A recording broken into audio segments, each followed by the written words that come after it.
आणि आज निश्चितच चिंतामणी दादा आपण या ठिकाणी आम्हाला बोलवलं, आमचा आदरयुक्त सत्कार केला.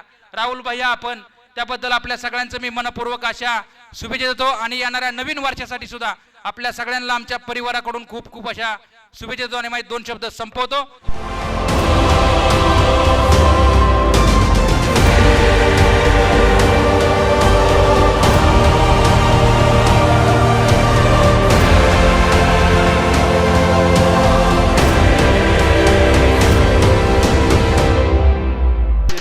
या तीनही महानायकांचा सन्मान मंचावरती या ठिकाणी होणार आहे.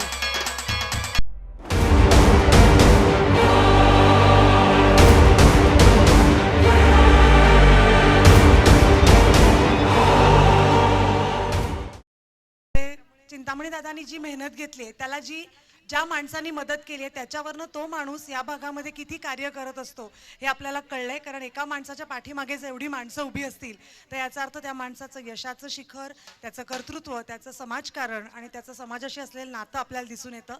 सो त्यांच्यासाठी एकदा जोरदार टाळ्या, त्यांच्या पूर्ण टीमसाठी. Thank you so much.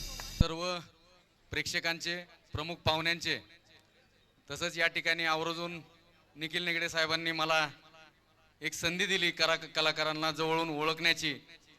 त्या सर्व कलाकारांचे, निगडे साहेबांच्या सगळ्या टीमचे, फोटोग्राफीची संपूर्ण टीम, यशवंतराव चव्हाण महाविद्यालयाची टीम, पोलीस डिपार्टमेंट, करमाळा कृषी उत्पन्न बाजार समितीची टीम, या सर्वांचे या ठिकाणी मी आभार मानतो.